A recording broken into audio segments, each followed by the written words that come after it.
Hello, Garland Nixon here, and now we're going to talk about the latest lunacy of the U.S. empire and its pestilent child empire. Let's talk. I mean, excuse me, child emperor. Let's talk.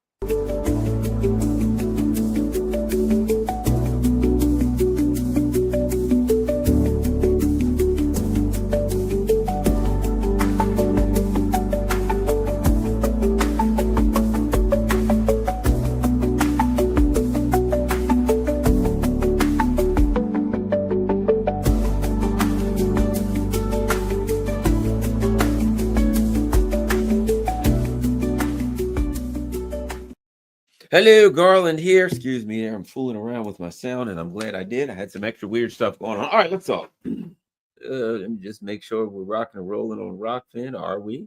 Are we? Are we? I guess we are. I don't know. Anyway, let's start here. So bottom line, let's talk about what's happening here.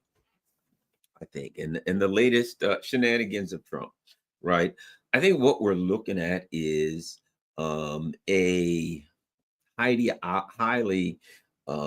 economically ideological cabinet and cabal around Trump, and a highly incompetent cabal around Trump who doesn't necessarily have a they may know where they want to go, but they have no idea how to get there, right? So what we're looking at, let's start with this. Let's start with this latest dangerous foolishness. Trump orders U.S. nuclear subs repositioned over statements from ex-Russian leader Medvedev. So Trump says, okay, he gets in an argument with Dmitry Medvedev on social media, as you know, and I mean, to me, you're president of the United States, and you're getting in social media arguments. You know, I've known people who have gotten into social media arguments with other people. And every one of them, when I've looked at them, I've questioned their sanity. I've questioned their ability to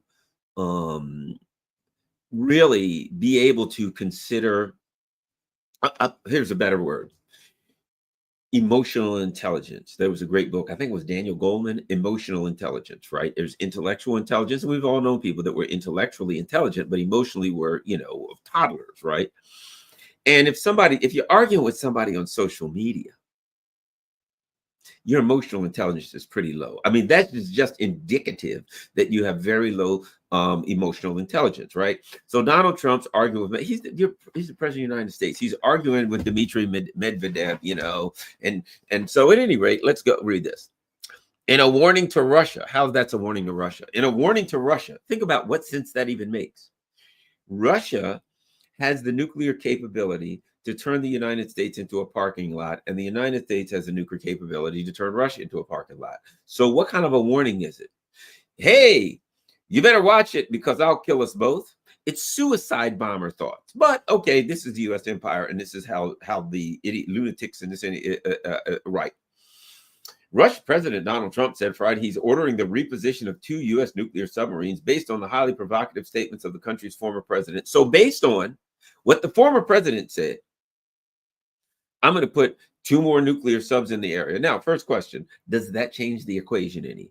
What does that do? There's thousands of nukes pointing at each other. It kind of reminds me of once, was it Asimov? Someone who said that the nuclear arms race is like a group of people standing in a all of them standing waist deep in gasoline, arguing over who has the most matches. Only takes one. As soon as you light the first match, boom, right?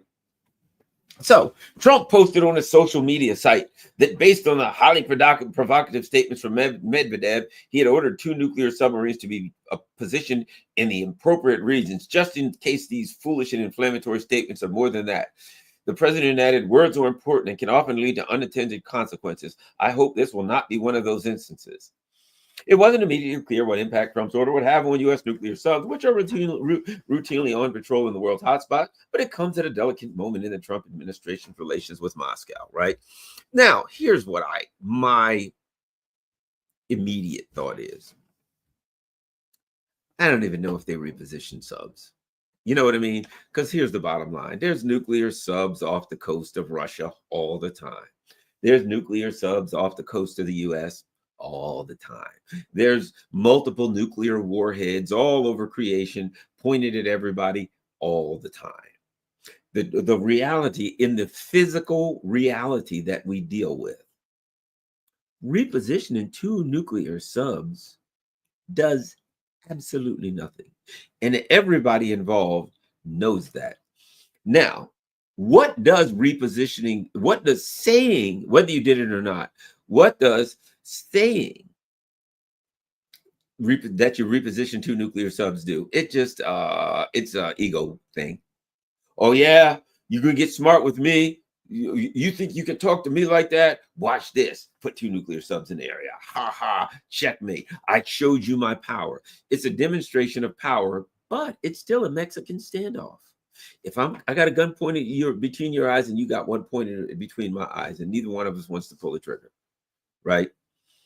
The bottom line is, what good does it do to threaten you? Ha ha, I'll punch you too. Look at this. I got a boxing glove on this hand. What difference does it make? We both got guns pointing at each other. If one shoots, one may shoot first, one may not shoot. What's going to happen? I don't know. But the bottom line is, both of us are facing death.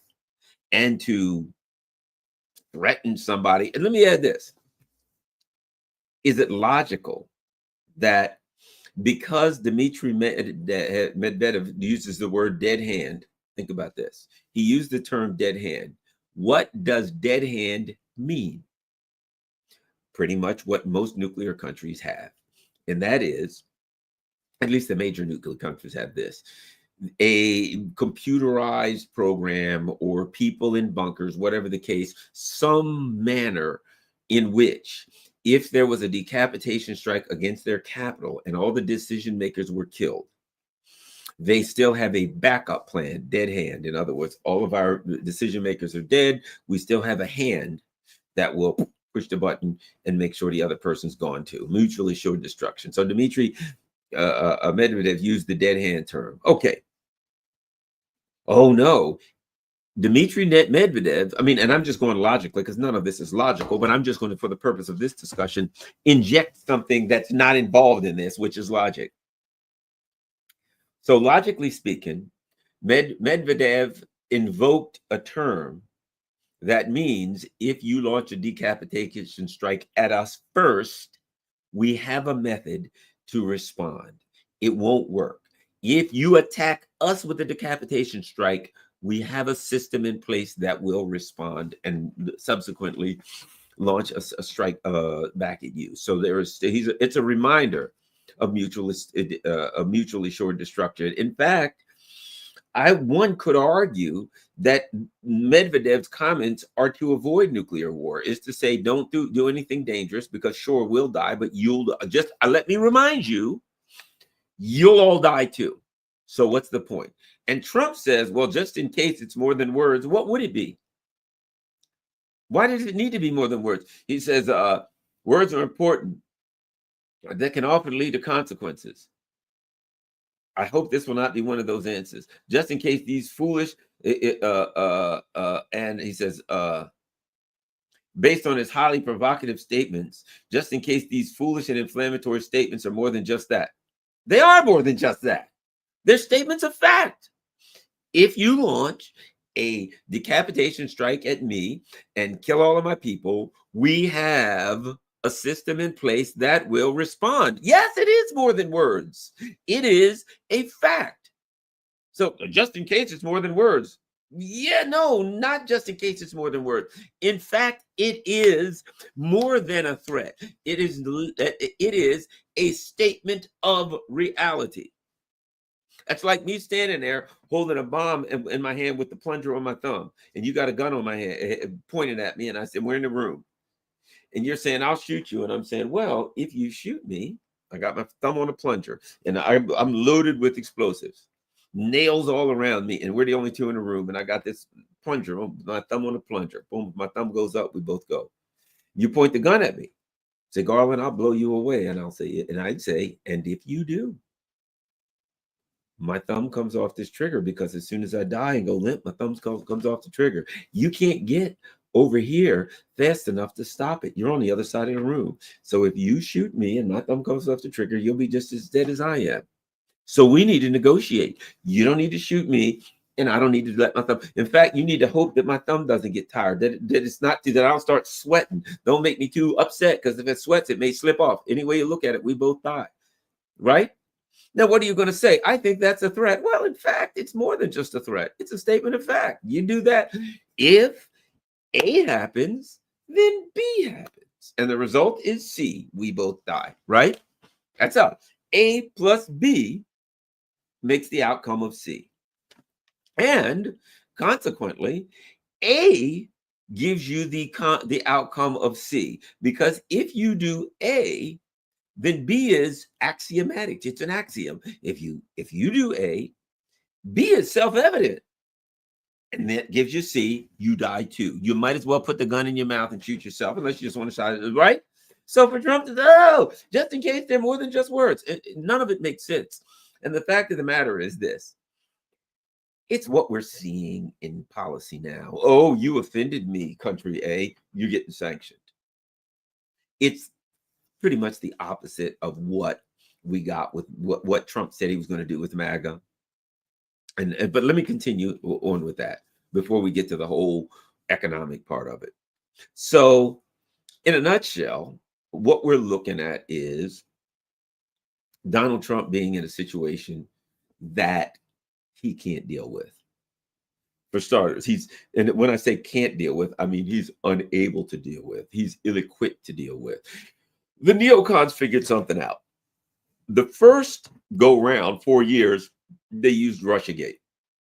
And they tried to keep him pinned down, keep his ears pinned down, come after him constantly, tried to attack him using Russia. So Russiagate was the weapon of choice to take Trump out and to neuter him, right? To minimize his power, his authority, to make it so he can't take an action, particularly regarding Russia, that they don't like. Okay, to go after foreign policy. This go round, and I do think, in my opinion, that Trump is intellectually and cognitively diminished this time. I'm not saying he's Joe Biden. I'm saying he ain't as sharp as he was the first go round. That's apparent to me. But at any rate, whether or not he's moving towards Joe Biden, I don't know. But he ain't, clearly he's not as sharp as he was the first go around. And I'm not saying that the first go around he was he was Stephen Hawking by any stretch of imagination. I'm just saying he was a lot sharper the first go around than he is now, even though his policies probably wouldn't have been crap if he could have instituted them.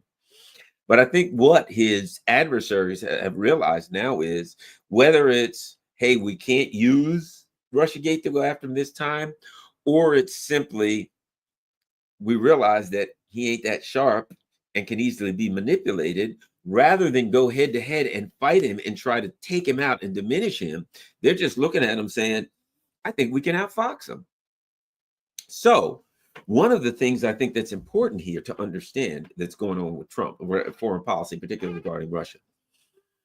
Apparently, there's a lot of reports that Lindsey Graham or whoever, some neocon, has threatened Trump by saying, excuse me, we got 80 senators, and this 500% tariff, whatever it is, they're going to institute that. We're going to vote on it. It's going to pass. It's going to go to you. And if you veto it, we got enough people, you need a 2/3 majority. We got a 2/3 majority in Congress. We'll push it through anyway. Now, here's where Trump ain't that sharp. Here's the reality. If you do that, okay, if they threaten Trump and say we got 80 people that want to take this foreign policy move, because this is not an economic move, although it has economic consequences, it's a foreign policy move. That's why I'm saying before I get to economic, let's deal with foreign policy, military foreign policy, with imperial empire foreign policy. It is a move to deal with the impending cataclysmic loss against Russia in Ukraine. So Trump also has to know that if they do that, it's going to detonate our economy. I mean, come on, China. That what was threatened to happen in last March and April, whatever, remember Liberation Day. And then Trump suddenly realized that everybody was like, yeah, you know, our shelves are going to be empty and our economy is going to crash. And people are going to blame you and they're going to be looking for a rope, buddy. Better not do that. And Trump had to back off, right? When he found out that China wasn't going to fold, he had to back off. Okay. Trump has to realize he'll be in the same exact place. 500% tariffs, whatever, he'll be in the same exact place and the economy will crash. So Trump being afraid of that, I think that's why he backed up. That's one of the reasons he backed up the 10 days. And now, well, it's not going to do any good, but I'm going to do 100% tariffs. Why? Well, it's better than the 500%. So he gets something, but you know, it's not. Here's what I'd have to say. If Trump were smart, here's what he'd do, buddy A. If he were smart, he'd do the opposite. See, I'm a big believer in this. If somebody threatens you, if somebody says, Garland, I've got tape of you doing whatever, right? From Epstein Island, tape from Epstein Island, you better do what I want, or the Epstein Island tape goes out. I'm a big believer in this. When you get blackmailed, now tape from Epstein Island might be a bad example because the things that people did on that were criminal, they can't allow that to go over. But you get my point. We've got, you know, tape with you, I don't know, doing something you had no business doing. And there, if you don't, we've got, you know, a phone call of you saying things that you shouldn't say or whatever, right? And we're going to release it out and you'll be embarrassed and humiliated. I would have to say to them, play your hand. I mean, would I be embarrassed, humiliated, whatever? But I have to say to them, you got to play your hand because you can only play it once. If I do what you want, this ain't going to be the last time. You'll come back every other month. Oh, now we got something else we want you to do, Garland. No, I got to tell you, you know what? You want me to do something and you're trying to use that leverage. I'm not going to do it. And you use the leverage. And I already won because you wanted me to do something and I didn't do it. And the only thing you had was the leverage. But if I don't do it, it ain't leverage. It's just a blunt object. Well, I'm going to get you, Garland. I'll release that. You can release it if you want to. You ain't gonna get what you want, so go ahead and release it. Yeah, but you're not get what you want. Just you release that and then go on about your business and say, darn, I went through all that trouble of taping Garland's phone conversation and he said blah, blah, blah, blah, blah. And I said, I got him now. I'll humiliate him to no end, but he's going to give me what I want because I can blackmail him with it. And then you call Garland and say, Garland, I got the blackmail. You better do what I want. And Garland says, I don't care what color your mail is, dude. Play your hand. The answer is no. Now you went through all that trouble, spent all that money to get leverage, but it's only leverage if I do what you want. If I don't, it ain't leverage. And once you play it, it's gone. So I say, play your only hand one time, play it. Then after that, I'm going on with my life and I'll start doing the patch up of it. I'll start, you know, fixing things behind it, but it is what it is. I ain't going to be your blackmailed puppet. Right? So here's my point in saying all of that. Lindsey Graham says, well, Trump, either you do 100% tariffs or I'll go back to the Senate and we'll do 500% tariffs. And if you veto it, we'll override it. And if I was Trump, I'd say, well, that's what you're going to have to do. You're going to have to do 500% tariffs. You see, my friends, it'll detonate our economy. 100% tariffs will detonate our economy. You and I both know, Lindsey Graham, that if you do that, it's going to detonate our economy. And I'm going to veto it, and then you're going to override it, and you're going to do it, and our economy is going to collapse. But before it collapses, I'm going to go on TV, and I'm going to say, American people, I got to have a talk with you. Lindsey Graham led a group of senators, and they came to me and they said they wanted to do this 500% tariff thing. And I said, I stand for the American people. It'll hurt the working class. It'll collapse our economy. The price of gas will go up. We'll have massive layoffs. I begged them. I argued with them. I threatened them. I did everything I could to stop them. But I couldn't stop them. I vetoed it and they passed it. So I just have this to say to you, American people. The repercussions of what these lunatics are about to do to our economy will be massive and you will suffer. But I want you to know that I'm fighting for you. I want you to know that I'm trying to stop it. I'm demanding right now that they stop it. And I will be demanding every day that they stop it because you are going to pay a terrible price. And I am in opposition to it. Now, that's what I do if I'm Trump. Then what does Lindsey Graham do? Does he and his 80 senators pass it? Detonate the economy, and I still go on every day and say, well, boy, gas prices are going through the roof. I try to tell them, they won't listen to me. American people, I'm going to lead a rally in Washington, D.C. on September the 15th. And then that rally, we're going to say, get rid of the 500% tariffs. It's destroying our economy. We're going to call it the Nixon rally. See what I'm saying? If they threatened Trump, if you don't do 100% tariffs, we're going to do 500. I say, okay, well, you're going to have to do that because I ain't doing it. Never let anybody drag you around by the short and curlies. It appears to me, Trump has said, well, the Russians are not really going to do any good to them. Look, the Indians and the Chinese have both said, we're going to keep buying it. You're not telling us what to do. We're powerful countries.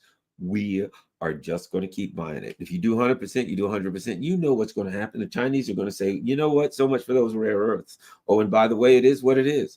I guess we ain't doing business again. Walmart and Amazon's going to be looking kind of bare, ain't they? So how can Trump do it? I suspect he'll do sanctions, but tariffs, 100% tariffs, that's tariffs on me and you, not on Russia and China and India.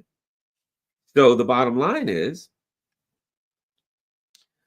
he allowed them to back him into a corner because he don't have the backbone reality. He's all mouth and he doesn't have the backbone. He doesn't have the strength when he is threatened.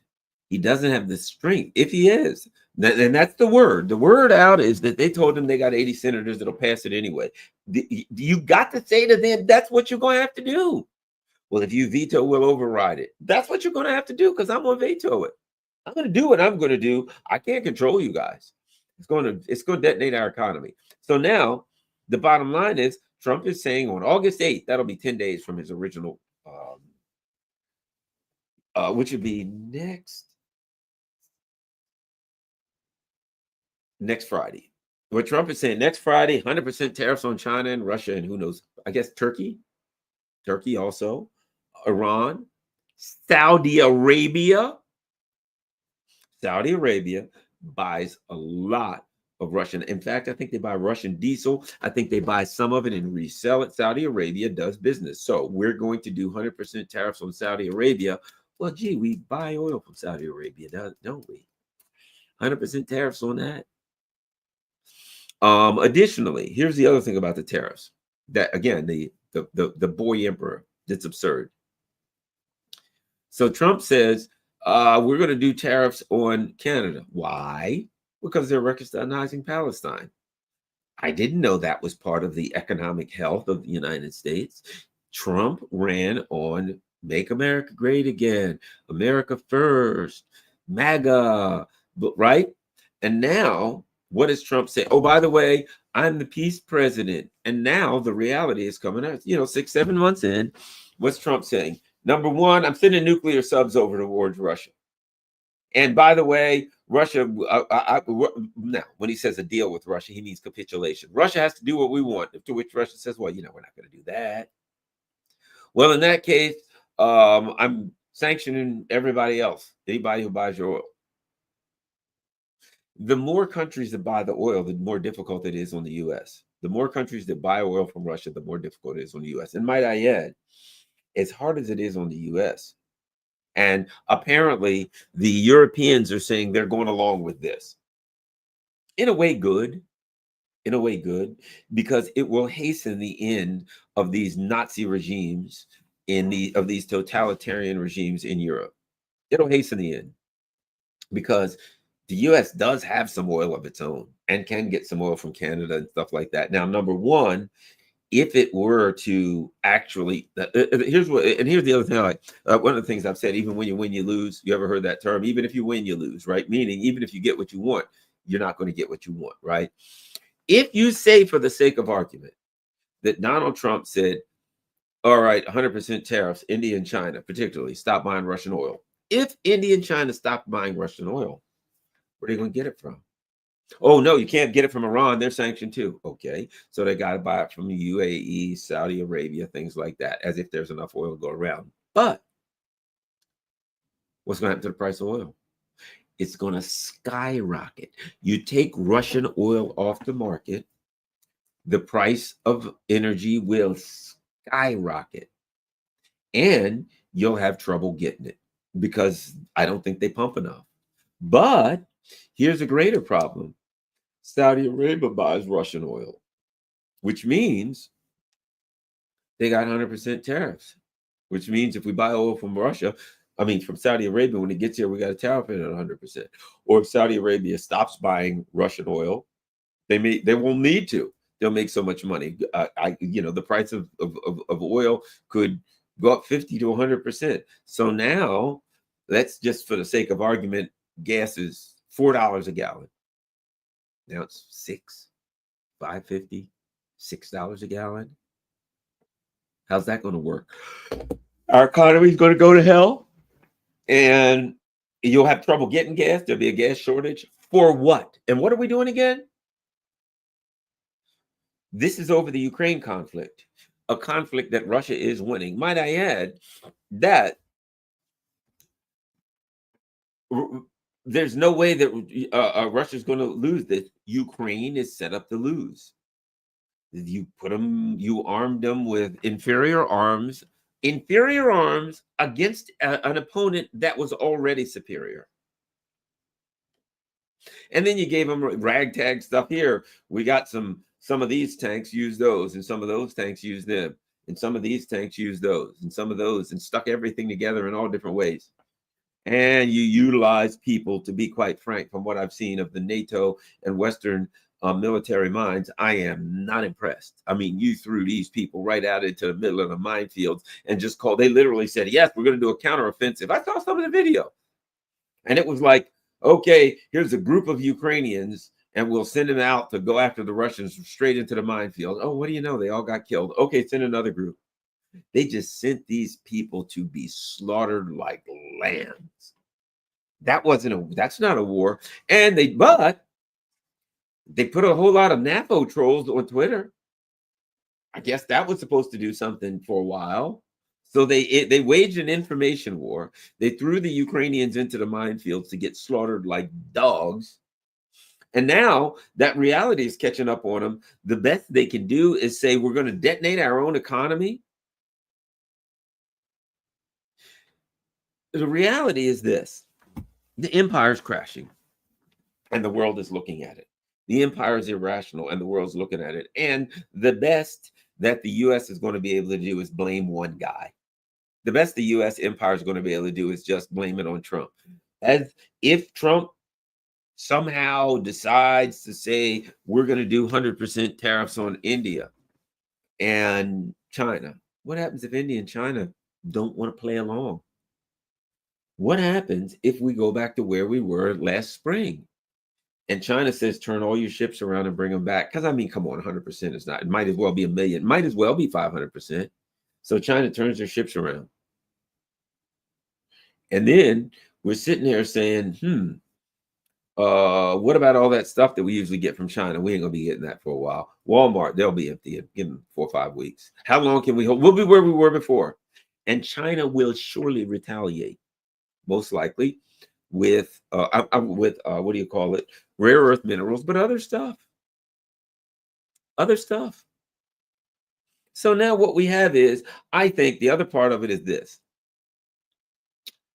We have to, people who are Trump supporters, former Trump supporters, current Trump supporters, future Trump supporters for that matter, have to come to have to accept a stark reality, and that is MAGA is dead. Long live MAGA. MAGA's done. It's dead. And the question about MAGA is this. What happens to MAGA now that they gave the keys to a carnival barker and he, swallowed them? He dropped them overboard. As I've said many times, you have to understand MAGA. MAGA ain't Trump.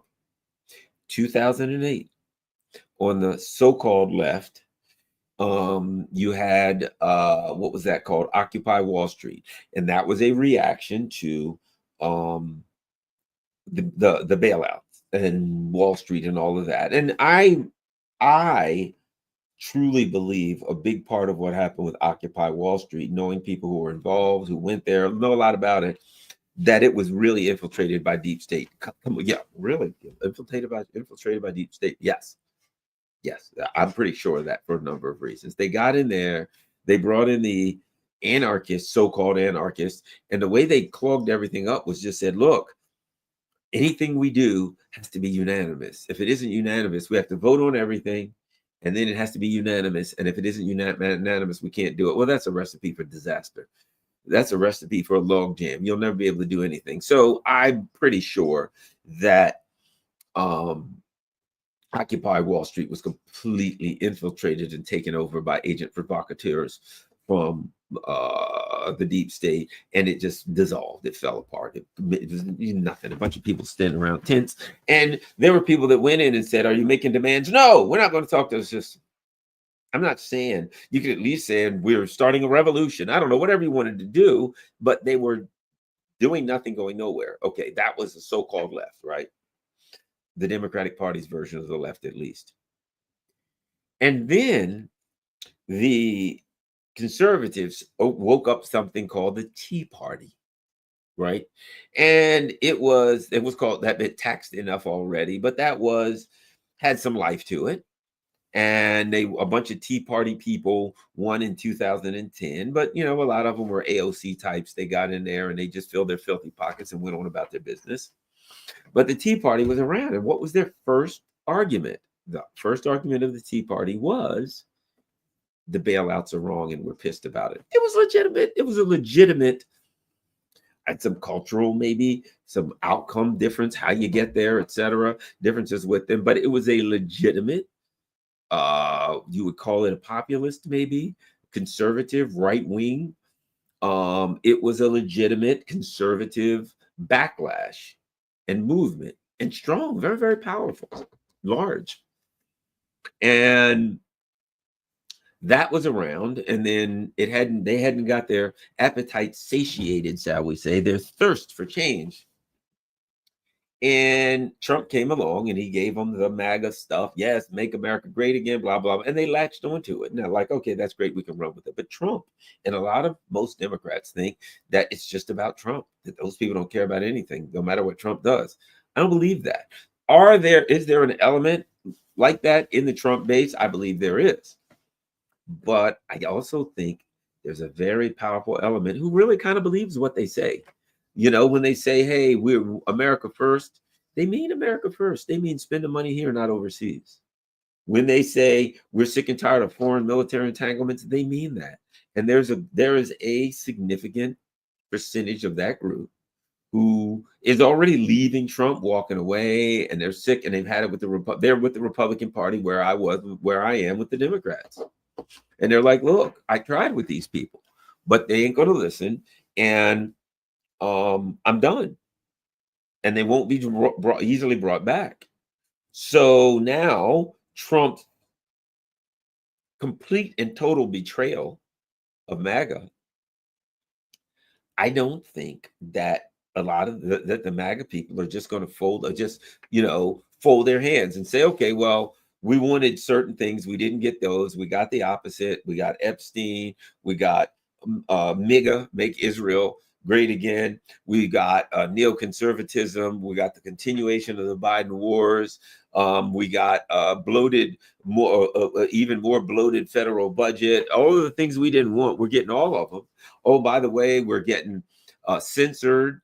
Everything we didn't want and everything you promised we wouldn't get, we're getting. I think there is a huge element that will react in a negative way and won't just accept that and won't just lay down and take it. I believe that. And the Democratic Party, yeah, I'm worried about them because they're, you know what I mean? A perfect example was there's this woman, she's a Democrat, and she's like the first transgender Democrat ever. And now she's bragging, in Congress. But she's bragging that this person is bragging about some bill they passed, and it's like a pro Wall Street bill that's going to like allow the Wall Street and the venture capitalists to screw over the working class.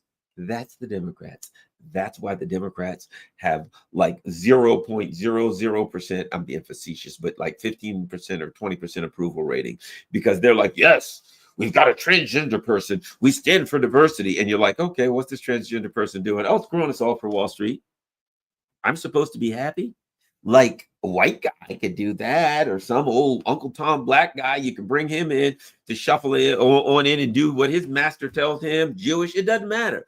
You can always find somebody to shuffle into Congress to fill their pockets, fill these stinking pockets up and screw us over for Wall Street. You don't have to bring a transgender person in, and we're not going to feel good because it's a transgender person.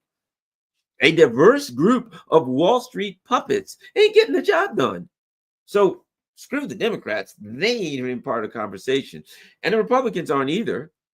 But what we see is this. If these reports are all true, 80 of 100 people in the Senate are saying we're going to detonate the economy to make sure to do something. I don't know what that's supposed to do regarding Ukraine. I don't know what it's supposed to do. Is it supposed to force the Russians to do something? And keep in mind something, there are alternative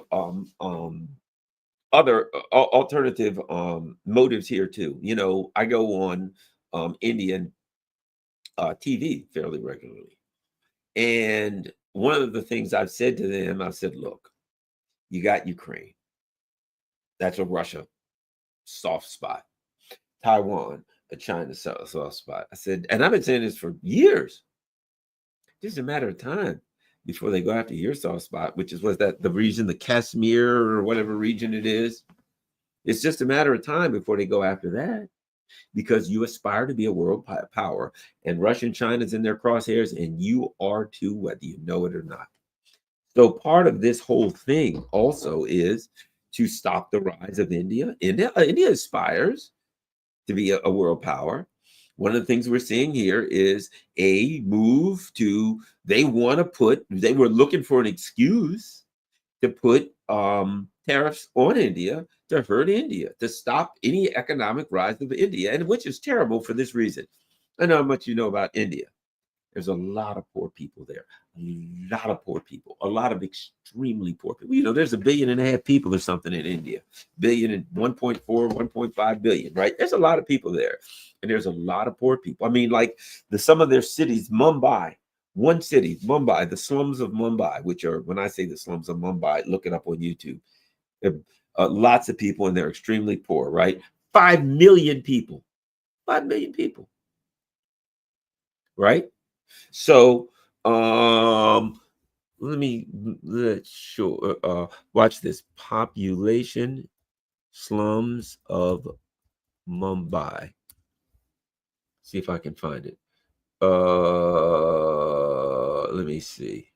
6.5 million people, or about 55% of Mumbai's population, live in slums, with Davri being one of the largest slum areas, housing around 1 million residents. Here's where we go. 10 important facts about Mumbai slums. 6.5 million. Most slum houses do not have individual toilets and taps. Residents have to pay to use community toilets, which are rarely maintained, and buy overpriced water from vendors. Some 78% of community toilets in the Mumbai slums lack water supply, and 58% have no electricity. Many slum houses do not have proper doors. I mean, it's bad news. So India, you know, I mean, we should all look at that and say, man, that's a lot of poor people, which means a lot of suffering, right? And human beings should say, well, that's not good. I hope things improve in India, and you know, these impoverished people don't suffer. What's the U.S. looking at it saying? The neocons, the U.S. empire, looks at it and says, look, they're poor, and if they live better off, they'll be a threat to our domination of the world. So we got to do things to make sure they stay poor or get poorer. That's the mentality that we're dealing with here. So part of the motivation for these sanctions, part of them are, yes, we must do whatever to get Russia. This stupidness that says somehow Russia is going to capitulate, which it'll never capitulate. The other is, and I think this is maybe the greatest part of it, is we need an excuse to go after China in any way we can, even though it's an irrational way that's going to hurt the working class. As if the people in the Senate give a shit about the working class. As if they give a crap about the working class, which they don't. They hate us. They have nothing but condescension towards us and contempt for us. They can't stand us. And we should feel the same way about them, might I add. These people, oh, I'm with the Democrats, I'm with the Republicans. They hate you. Excuse me. They hate you. And if you're smart, you'll feel the same way about that. About them. Anyway, so a part of this whole thing is pushing Trump, the Trump team, whatever, to take action, to go up against China, to decouple from China. Now, of course, that means you and me get impoverished. That means we may starve, our lives will be a living hell. But what does Lindsey Graham and those people care? They're going to be doing great. We starve, we suffer. The whole United States turns into the slums of Mumbai. We don't have running water and toilets. What do they care? All the better. We'll be more desperate. We won't be able to fight back or push back. But they're pushing Trump to August 8th, and I think we're going to see what happens then. But the bottom line is, what the Trump team is threatening, their threats are actions that if they get either way, if they take those actions, if they work, it wipes out our economy. If they don't work, it wipes out our economy. I mean, and I said this the other day, you know, when I had Peter Erickson from Conversation Among the Ruins on. I'll tell you what it reminds me of. And this is the danger. They're playing with fire with our economy. Look, what they did before in the spring was quite simple. They would crash the stock market. They said, okay, taxes, you know, China, we're going to do 100, 200% tariffs on China. And the stock market went boom. But what did they do then? What did they always do? What they do in 2008, what they do in COVID when they crashed the stock market. The stock market crashed. You lower the value of assets dramatically. And the only people that can then buy those assets are those who have a large amount of capital. You lower the price of assets, you go in and buy the assets at rock bottom prices, and when they go back up, you win, right? So one may look at this and say, wait a minute. If they do this, it'll wreck the stock market and crash our economy. And they're like, well, you had me at wreck the stock market, but crash our economy too? That means the value of everything's going to drop. And then I'll be able to come in and buy all the assets at rock bottom prices, won't I? Yeah. And then when it comes back up, I'll be filthy. I'll be way richer than I was. But that's what they do. Wreck the economy, buy things at rock bottom prices. When it comes back up, however long it takes. If it takes a day, a month, a year, 5 years, doesn't matter. When it comes back up, they make now at one point it ain't gonna come back up. But at this point, that's what they're betting on. It'll come back up, and it's always worked for them in the past. Why shouldn't they bet on it again? And they get rich, and you lose everything. You lose your job, you lose your pension, you lose this, you lose that, everything. They don't care. They don't care if all the pension funds crash. What do they care? They ain't on pensions. Then they got an argument. Well, so much for Social Security.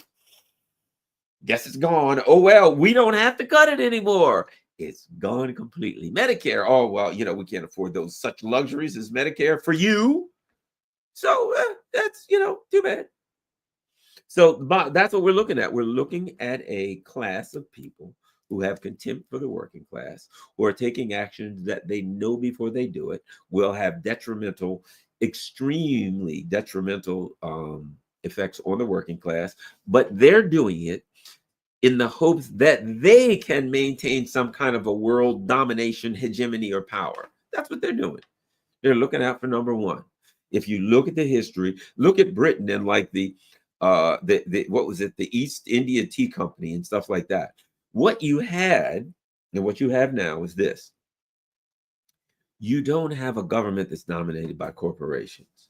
You have corporations that have the illusion of a government, when in fact, there's nothing in the way that we're all some way they view us as corporate slaves or potential corporate slaves.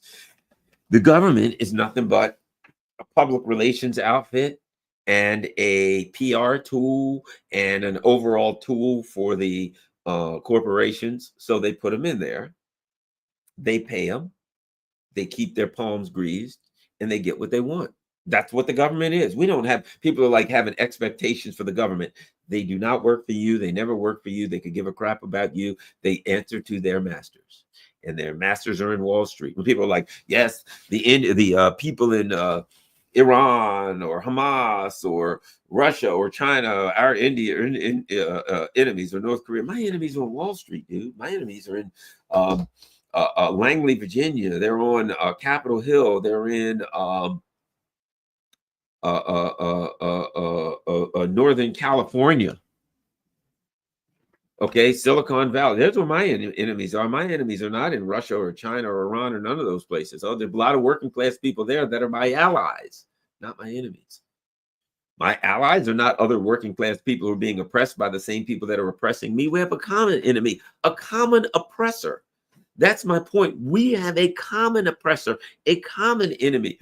The Wall Street bankers, the Wall Street billionaires, and their puppets on Capitol Hill are the oppressors of the working class people in Africa, in South America, in Detroit, in Mississippi, in Maine. All of us, we are oppressed by the same group of lunatics. And now they're saying we're going to hurt China's economy, but it's going to hurt ours even worse. But they don't care. We are to be sacrificed at the altar of these lunatics. So my point is, I think we have to be vigilant. We have to stay together and understand who our enemies are. Let me also add this. You know, this business about I'm going to sanction Canada, because they're going to recognize Palestine. Did MAGA vote for that? Now, no doubt, some of them did, but I've seen between 19 and 49, I saw this the other day, between 19 and 49, 50% of Republicans, have a negative view of Israel. That's high for Republicans. That's high. That's high. That's high. I saw a poll that said only 8% of Democrats are in favor of Israel's military activities in the their genocide. And I'll add this. Recently, I was on Facebook and I saw somebody who I knew and I've known for years. Well, okay, I haven't seen him in years, but I used to know him and I thought that was a nice family and they were nice people, etc. Here's my point. And I see this person posting something about Hamas and the hostages. And I was so enraged that, like, I mentioned something I did post something that said, like, as far as I'm concerned, well, the Israelis should be hostages or something, that this something about the Israel being a bizarre Nazi cult. I don't even remember. I flew into a mad rage, which isn't my nature, but I did. And then I just blocked the person. I'm like, I don't care if they read it or not at that point. And I'm looking at it and I'm like, for people to look at this bizarre cult in Israel, a cult that says they have to search bags when people are going into Gaza to make sure they don't have baby food. Because if they got baby food, babies might eat it, right? Can't have that when you're trying to starve the population. So when I see a bizarre Nazi death cult that says we have to make sure that no baby food goes in, because there's, tens of thousands of babies there. And if there's baby food, they'll eat it. And we can't have that. And somebody is posting something about Hamas and hostages. There is something profoundly morally sick about that person. Morally, this is sick to me. That's a moral sickness to that person or to people who are so without conscience. Let me say this about the conscience business. I like to read. And I've read a lot of books in my day. I mean, a lot. And one of the books, when I think of things, if you listen to me, I'll always bring up books that I read. And there was a book called The Sociopath Next Door. I'll add it. It's a great book. I will add that to the list of books you should read. But it's about sociopaths. It's a good book, excellent book, but written by a woman. I forgot her name. But one of the things they talk about, the sociopath, the person who has no conscience, they have not been, for whatever reason, genetic, whatever, they don't have a conscience. And the question is that a person who we should look at it clinically? Or can we use the word evil for a person who has no conscience, will just do anything that they want for anybody for any reason to feed their sociopathic needs, but could care less about other people? And there's a little discussion. Is that evil or is that clinical? Well, it doesn't matter, because if the sociopath wants something and you got it, they'll kill you. Well, the psychopath sure will, but the sociopath, if they thought they could get away with it, they just assume you were dead. They don't have a really concept. So I don't care what you call it. It amounts to the same thing. So that's when I say, when I read, knowing that we have this bizarre Nazi cult that will search bags going into search boxes and packages going into Gaza to ensure that baby food doesn't get in, right? And before this happened, let's talk about before October 8th. They would look at the amount of food that was going in to Gaza and calculate the average calories that each person would get daily and ensure that it was very, very low. So the people were just on the edge of starvation, and would say they couldn't, things like chocolate, you couldn't get that in there because they'd enjoy that. Well, that's sociopathic. And the discussion of whether it's clinically sociopathic or whether it's evil is a semantic discussion. It's a matter of words. In the real world, what they're doing should easily be classified as evil. I mean, as far as I'm concerned, in the real world, when you're starving people and doing terrible things, we can call that evil. I think it is appropriate to call that evil. So therefore, I say this: when some person who I thought was a nice person, how much time? Oh, I'm good. My plug came out. I was getting ready to say, oh no, my plug's not in for my computer, but I got plenty of power. So when I see someone who I'm like, oh yeah, they seem like decent people, and they're posting in this day and age, in light of everything that's happened, in light of everything that's going on, in light of the pure, unadulterated evil that we see on a daily basis, and someone posts something about Hamas and the hostages, what are there, 100? Let's say there's a couple hundred hostages for the sake of argument. We call them hostages. What do we call all the people that Israel grabs all the time? What do we call the people who are on a boat trying to deliver food to Gaza, and they take them off the boat and they beat Chris Smalls, remember the Amazon guy? They beat him up. For what? Choke him, beat him up, take the people off. No, beat him. No, you're not going to send food to the starving.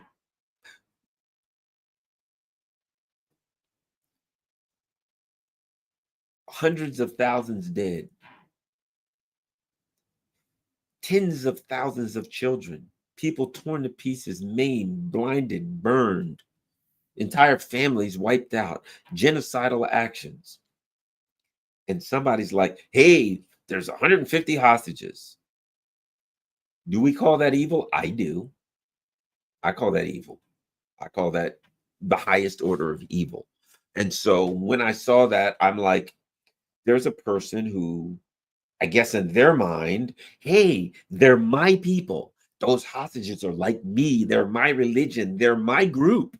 I got to be concerned about my group and my people. Man, the narcissism, the selfishness, there to say my group. Look, let me tell you something.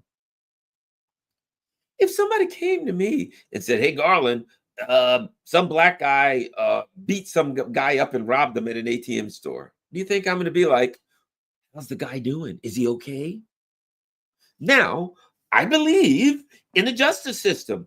Take him in, lock him up, whatever he gets. If he's found guilty, he goes to jail. But I'm not going to disregard the guy that he shot or beat at the ATM. Hey, this guy went in, he's a black guy, and he beat and killed 12 people of a different race. Oh, how's he doing? What about the people that he beat and shot and abused?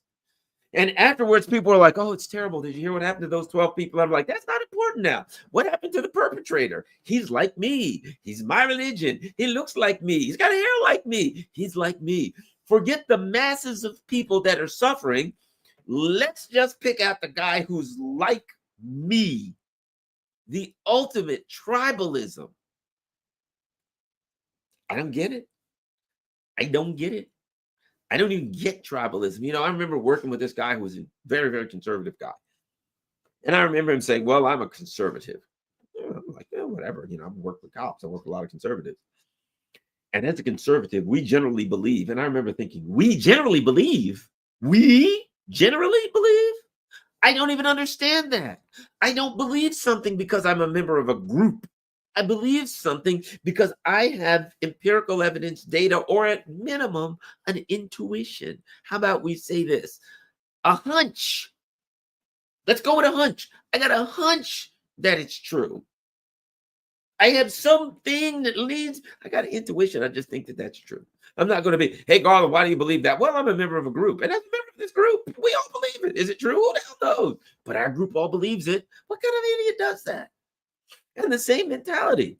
Well, you know, I'm a member of this group. Yeah, therefore, people who are members of my group are slaughtering people by the hundreds of thousands. But 150 people in my group are missing. So we've got to all have a vigil for the 150 missing people of my group. And let's be concerned about them. What about the millions that they are repressing and slaughtering? Huh? Oh, I don't understand that. I'm focusing on my group. Man, that is profoundly sick, twisted, and immoral, and I don't get it. That's what I have to say. I don't get it. So I say all that to say this. I just wanted to throw that out there because I don't get it. I don't get it. Makes no sense to me. But then again, I guess I don't know, whatever the hell. I guess that's just me. But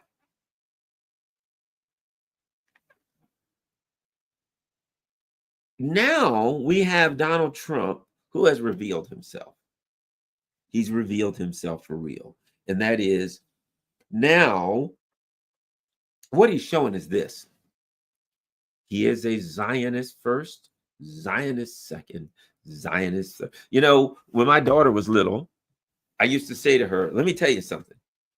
Your priority 1 through 9, everything else starts at 10. And I meant it.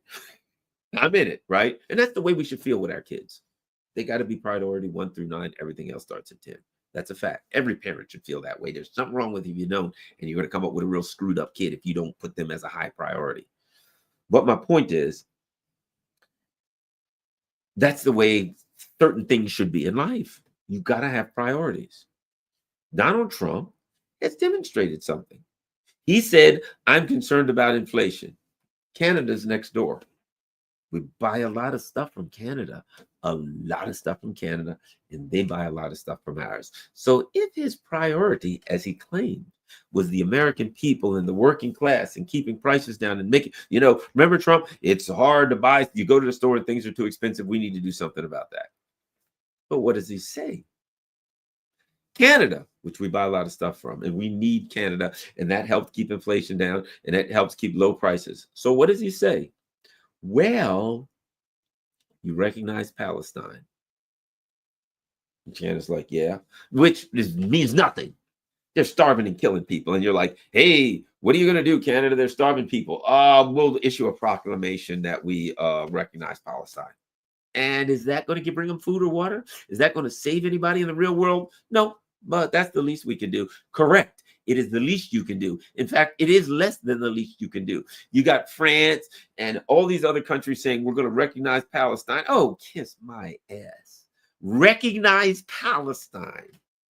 People are starving. I'm seeing pictures of skinny babies dead because they got no food and water. And you think that writing a proclamation and holding it out, hear ye, be it known in one all, we officially recognize Palestine. There ain't going to be nobody there alive. You recognize the ground, but apparently not the people. It's sick. And it's a way that the neoliberals, which Trump is one of them, the imperialists, the murderous fiends, give the illusion that they're taking action without taking action. We're saying you got to give them food and water immediately and medicine and treat them like human beings. And they're saying, well, now we ain't going to do that. Food, water, and medicine, treat them like human beings. Come on, be real. Well, you think we're going to do that? But what we'll do is we'll take out a piece of paper and we'll scribble something on a document that we officially recognize Palestine or something like that. How's that? No, it ain't. No, that's nothing. I'm sorry. You imagine that? You're sitting there bleeding and you say, hey, oh my God, I'm going to bleed to death. Do you have a Band-Aid? Do you have gauze? Anything I can use? And the person says, yeah, I do. And you're like, great. Can I use your first aid kit? And they're like, no, you can't. But I'm going to bleed to death. Tell you what I'll do. I got a paper and pen here, and I'm going to officially write out how sorry I am about your wound. I'm going to officially recognize your wound.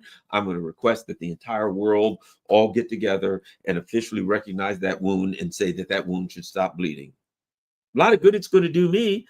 I need a Band-Aid, perhaps some gauze, pressure on I need to take physical action in the real world. We're talking physics here, kinetic energy. My heart is pumping my blood out. It can't coagulate fast enough to make a scar. I need to stop the bleeding. And your idea of helping me is to write a document that you formally recognize that I've been injured. And you're the one that cut me with a knife. That's what we got here. So let's not be so quick to thank the Canadians and the French for doing nothing. But I say all that to say this. Let me end up. But ultimately, Trump has come clean. And he's come clean and he's just said, look, it was all lies. Look, MAGA, I said, no, it's not America first. I'm a Zionist. I run an empire that is a Zionist. I run an empire. And we will do whatever we have to do for the empire. And you ain't part of the picture. And anything that the Zionists want to do, since I'm a Zionist, is fine with me, no matter how evil. You're not part of it. Any thought that this was a democracy and that people voted Donald Trump in and somehow he was going to represent them, he was going to do what he promised he was going to do, that any of this government is going to do anything that it promises. I got to give it to the Democrats. Now, to be honest, I like the Democrats better than the Republicans. Let me tell you why. Because they don't even have to lie to you. Kamala Harris came clean. Hey, we're going to start wars all over the country. Your money's going to all over the world. We're going to set the world on fire. Your money is going to go to the military-industrial complex and foreign policy. As for you, you're screwed. Hey, you know what? I like that better. I could look at that and say, well, I'll never vote for that. That's good. There you go. I love Kamala. Wonderful woman. She told us the truth. Screw you. You get nothing. I don't work for you. You got to give the Democrats credit. Hey, we love the CIA and the FBI. I got to give you credit. Great. You told me the truth. Thank you. Trump, yes, I'm the peace president. I'm standing for peace. I'm here for the little guy. And he does the same damn thing as the Democrats. Could have got that from the Democrats. You don't want it from the Democrats. We didn't want it from you. I didn't vote for you, Donald Trump. I damn sure wasn't going to vote for Kamala Harris. But when you said what you said, I said, I hope maybe it'll be nice if he does. I'm skeptical. You know, it's possible that he said these things. He said those things. Why don't the Democrats say them? I said all that stuff. Kept my eye open. As they say, sleep with one eye open. And watched it. But I couldn't vote for Donald Trump because I just didn't have the faith. And in the end, I'm glad I didn't because it ain't on my conscience. That's, you know what? That's the way I think it's getting to the point in the United States where people aren't going to vote. And you're going to say, are you going to vote? And they're going to say no. And you're going to say, why? They're going to say, because I don't want what this next person, this next group of morons to do. I don't want it on my conscience. I know what they're going to do. I know it don't matter what I say or what they say. They're going to do the same thing. I don't want it on my conscience. And I think that's good enough. Thanks a lot, everybody. Let me look and see. Do we have any super chats? I'm going to go to the top. Why don't we do that? And if there's super chats,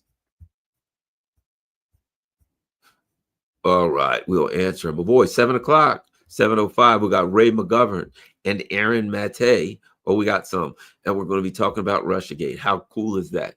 A diversion.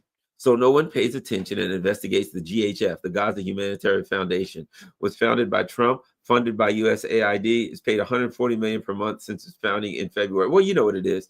It is two things. It is a money laundering operation like everything else, and if it's a murder machine to kill, so they can kill more. Thank you for your great show. Do you think world most famous gynecologist Ursula can help Alinsky, or just prolonging of pain will be achieved? That's all. And maybe I think Zelensky's going to end up with a bullet too soon or something like that. They'll change it, but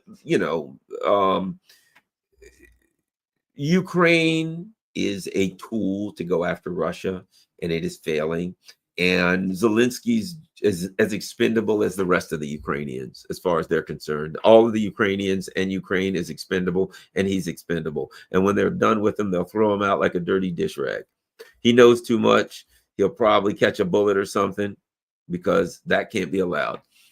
Matthew says, at least if the government is controlled by corporations, they won't go to war with Russia and kill us all. One would hope. One would hope. Oh, wait, here's another one. And Crow's Call. Thanks. Crow's Call is always out there. All right. We're going to look and see, do we have any Rumble rants? Oh, we got Rumble rants. Lori Lamb. Hey, Lori. From Kalu, just sending a Rumble rant to see if you will read it. I've sent some before, but you didn't read them. Thanks a lot. What I'm going to do right now, I'm glad you said that. Lori's great. She's been following me been friends for many, many years. So